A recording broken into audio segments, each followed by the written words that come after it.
Hi friends, Swathi సిస్టర్స్కి welcome. అందరూ బాగున్నారా? ఈరోజు ఏంటంటే ఉదయం పూట క్యారేజీ కట్టిన వాళ్ళకి ఒక 5 మినిట్స్లో మీకు పప్పు తాలింపు పెట్టడం చూపిస్తున్నానండి. మీకు అందరూ మామూలు పప్పు ఉడకబెట్టి తర్వాత తాలింపు పెట్టడం నార్మల్గా అందరూ చేసే పని. ఇదైతే మనకు క్యారేజీకి చాలా స్పీడ్గా అయిపోద్దండి. ముందు మనం పోపు దినుసులన్నీ కూడా నూనెలో వేసుకొని ముందు కుక్కర్ పెట్టేసుకున్నాక అందులో నూనెలో పోపు దినుసులన్నీ వేసుకొని ఇవాళ నేను ములంకాడ పప్పు చేస్తున్నానండి. అందుకని ములంకాడ కూడా నూనెలో ఒకసారి వేయించేస్తున్నాను. తర్వాత కందిపప్పు మీరు కొంచెం కడుక్కోవాలనుకుంటే కడుక్కొని పక్కకి నీళ్ళు అంతా ఓడిపోయేలా పెట్టి శుభ్రంగా దాన్ని కూడా నూనెలో బాగా వేపుకోవాలండి. కందిపప్పు నూనెలో వేగడం వల్ల టేస్ట్ మనకు చాలా బాగా వస్తుందండి. ఇంకా కందిపప్పుతో పాటు తర్వాత కరివేపాకు, ఇదేంటి మీకు టమాటాలు అలా 3 పలంగా వేసాను కదండి, అవి 4 ముక్కల కింద కోసానమాట. ఒక చేత్తో కెమెరా పట్టుకొని ఒక చేత్తో తీయడం కదండి, అందువల్ల మీకు కొంచెం అలా చూపిస్తున్నాను.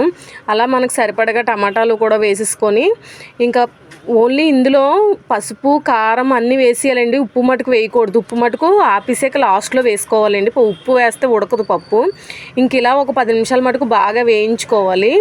ఈలోపు మనం పసుపు కారం కూడా బాగా వేసి వేయించుకోవాలండి. వేయించుకున్నాక మనకి ఇందులో వేసుకున్నవి ఇంకా ఏంటి ఉల్లిపాయలు కానీ ఇంకా మనం పప్పుకి ఏంటేంటి కావాలో మనం అన్నీ కూడా ఇందులోనే ఫస్టే వేసేసుకోవచ్చండి.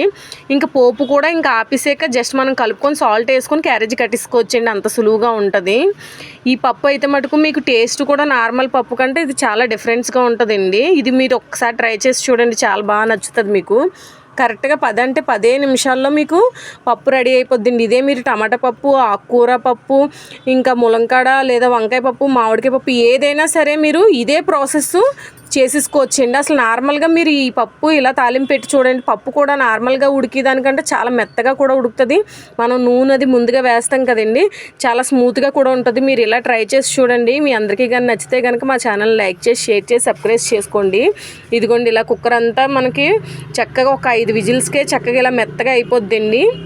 మెత్తగా అయ్యాక మనం ఇందులోకి ఇప్పుడు సరిపడగా సాల్టు, చింతపండు కావాలనుకుంటే కనుక మనం ఈ స్టేజ్లో కొంచెం చింతపండు వేసి ఒక 5 మినిట్స్ మరిగాక ఆపేసుకోవచ్చండి. ఇంకా పప్పు అయితే మటుకు చాలా టేస్టీగా ఉంటుందండి. మన నార్మల్ వాటికంటే ఈ పప్పు చాలా డిఫరెన్స్గా ఉంటుంది, చాలా టేస్టీగా ఉంటుందండి.